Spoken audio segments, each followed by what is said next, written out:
So what's good, everybody on YouTube? Since March Madness is upon us, I thought I'd make a fun what if video.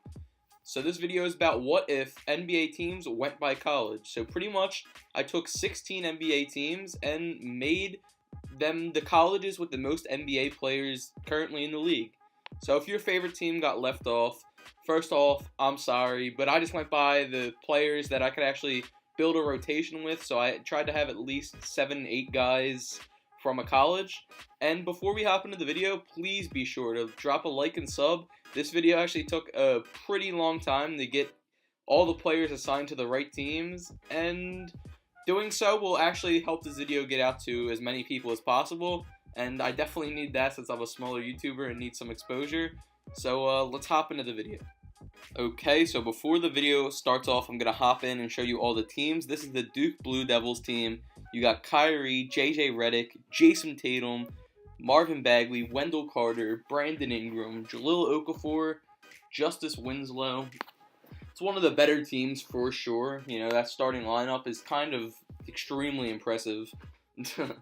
Of course, Duke always has some amazing players. Second team, we have UCLA. You got Russell Westbrook, Drew Holiday, Trevor Ariza. You got Kevin Love. Their center's Kevon Looney, not so great, but it's okay. Zach LaVine, Lonzo Ball, Luke Mbamute, Kyle Anderson, and Aaron Holiday. So that's another very solid team, UCLA right there.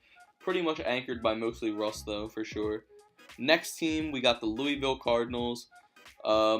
You got Terry Rozier, Donovan Mitchell. Don't really know him, Damian Lee, but I had to throw him in because he went to the school and he plays small forward. Gorgie Dang, Montrezl Harrell, and the rotation guys in this team are pretty trash because I just had to go with whoever else they had because I wanted to make sure that I stayed true to the college and made it only people that went to the college, and some of the teams that got a little scarce doing that, so I had to go to free agency and stuff, but that's team's pretty much Donovan Mitchell's team. If they do anything, Donovan Mitchell will be carrying them.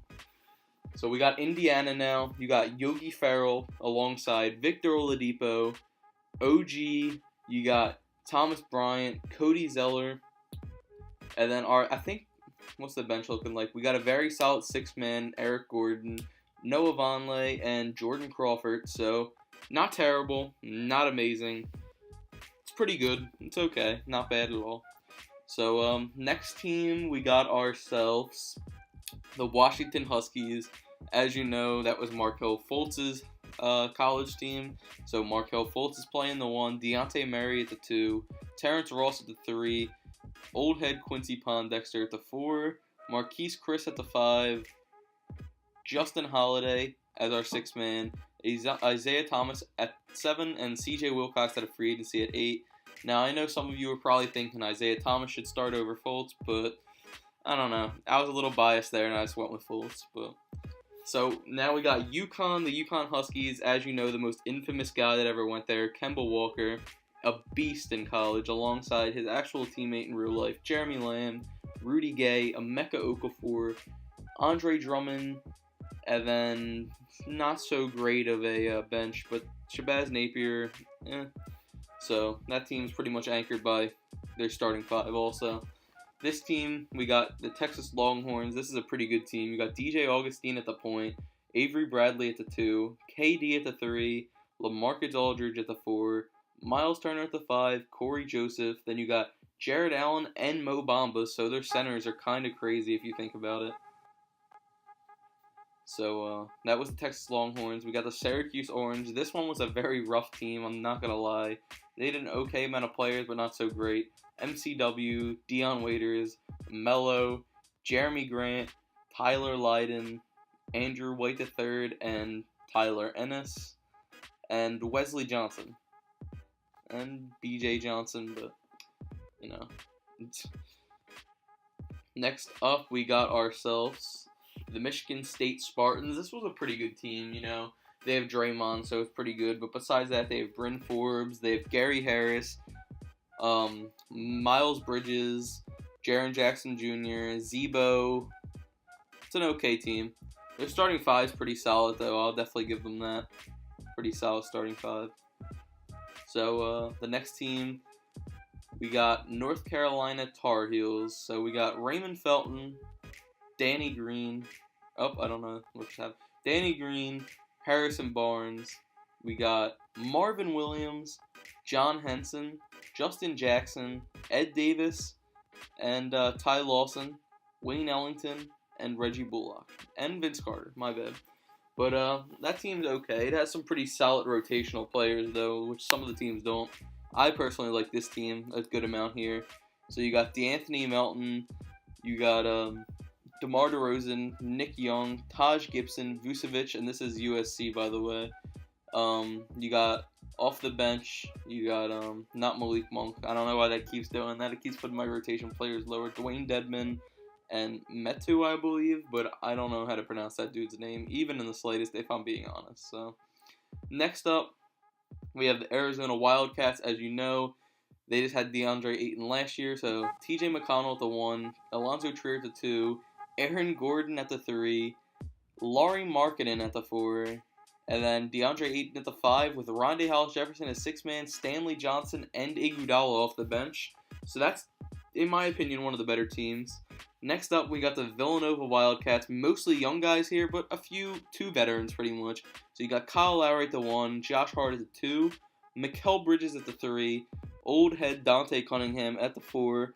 You got at the 5 Amari Spellman, and then off the bench you have Jalen Brunson and Dante DiVincenzo and Ryan Arcidiacono. So next up, we got the Kentucky Wildcats.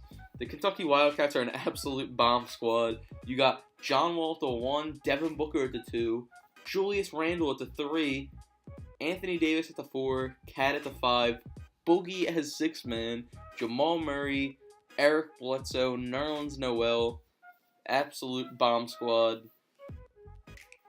Definitely. So then we got the Michigan Wolverines. You got Trey Burke at the 1, Karis LeVert at the 2, Nick Stauskas at the 3, DJ Wilson at the 4, Ekpe Udoh at the 5, Tim Hardaway Jr., 6-man, Mo Wagner, and Jamal Crawford. That one's probably going to be one of the worst teams, if I had to guess. Sorry, Michigan fans, but it just does seem that way. We're about to hop into the sim in a second, and we will see how it all pans out and who goes where. First, we'll look at the power rankings. The only team that's top and at the top is the Blue Devils at 4, but we're about to sim the season. So here we are. We just sim the season. As you can see, MVP is KD on the Texas Longhorns. So let's take a look at who made playoffs and who did not. And I put them all in the same conference, by the way. I don't know if I mentioned that earlier. All 16 were in the same conference. So at 8-74, you got the Syracuse Orange. This is their team. As I said, that was a pretty rough team. And I said I thought this team would probably be the worst, but it was second worst. So I guess good for them. Washington Huskies also got sub-20 wins with Fultz starting. Also not such a great squad. Michigan State, I thought this team would have been better, honestly. They had some good players. They had Draymond and Jaren Jackson and Gary Harris. Villanova also missed playoffs. I'm assuming it's probably because of most of the young players they have, but UNC also missed playoffs, I believe. Raymond Felton, Denny Green, Harrison Barnes. There was no real star on this team. Indiana somehow missed, I believe, and I thought this team would actually make playoffs because you have Victor Oladipo and you have some other solid players around him, and this is the first team that made it. DeAnthony Melton, DeMar DeRozan, Nick Young, Vucevic, so USC made it, as you can see. Definitely a very solid starting 5, pretty crappy bench. Arizona Wildcats made it with DeAndre Ayton, Lauri Markkanen, and Aaron Gordon. UCLA definitely made it in. As you can see, like I said, this team earlier was mostly kind of held down by Russ, but they had a very solid team off the bench because you got Zach LaVine coming off the bench. They got 44 wins. The UConn Huskies with pretty much Kemba, Jeremy Lamb, Rudy Gay, and Andre Drummond. Essentially, that's pretty much what they have. They pulled out 46 wins. At 52 wins, the team, that's pretty much just Donovan Mitchell. I don't know why Bojan Bogdanovic got any tick, because, I guess the rotation's messed up, but he should not have been getting tick. So, that's weird. And neither should have Bam Adebayo. So, I guess that's where that messed up. My bad, but that was like 4 of the 5 starters were from the correct team. Guess things got messed up. And then as you can see, the Duke Blue Devils were absolutely monstrous right there. 52 wins. And the Texas Longhorns, I think it said 56 wins. The team with KD, LaMarcus Aldridge, Miles Turner, and all the crazy big men that they have racked up 56 wins. So now we're going to sim through the rounds of the playoffs, and we're going to look and see who does what. But first off, let me look at some of the stats and see if anyone's stats kind of popped out as like incredible. So nothing crazy going on there. Let's see the Trojans. 30.7 points per game for DeMar DeRozan. Definitely good. He was showing out for his squad, certainly. Let's look at Arizona Wildcats. Nothing too crazy going on there.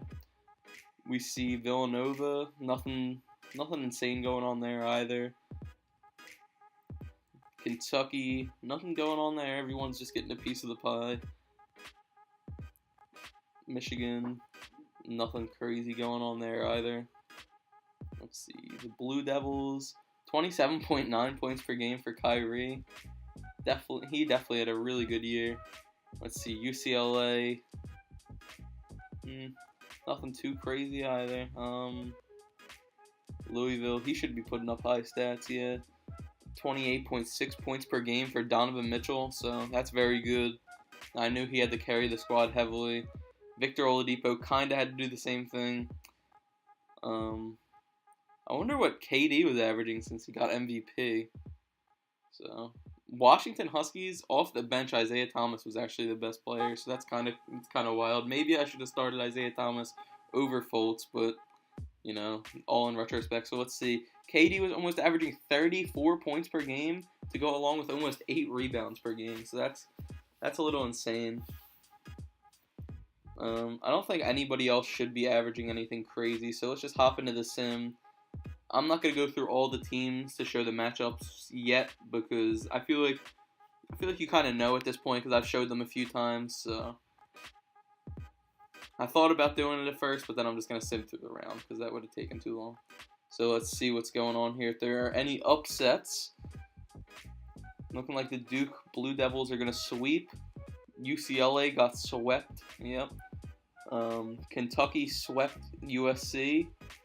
Louisville and UConn got pushed to 7 games, so there was all sweeps. Every single game was a sweep except for the Louisville game, in which Donovan Mitchell put up 38 points to win them the final game. So that's kind of crazy. Donovan Mitchell really had to show out for his squad to get them staying in it. So you got Kentucky Wildcats right here versus the Louisville Cardinals, which is essentially just Donovan Mitchell. I'm not taking Bogdanovich out of it because at this point, I don't know. It messed it up at some point. So this is the Longhorns, and they're going to be taking on the Blue Devils. So that's going to be a crazy series right there. Let's see. Louisville might get swept, honestly, and the other game is going to be a very good series. It's going to go to 7 over there. So Louisville gets eliminated in 6, and Duke gets eliminated in 7. So you got Kentucky versus Texas Longhorns. Who knows? Like, I would say Kentucky's probably the all-around better team, but Texas had the better record throughout the regular season, and you never know. So let's simulate this. So as you can see, oh no, they did not. My bad. Kentucky had 71 wins, and they had about 56. I don't know how I got that messed up, but it looks like they might just get swept, honestly. They get swept, which is kind of crazy because Louisville put up a much better fight than they did.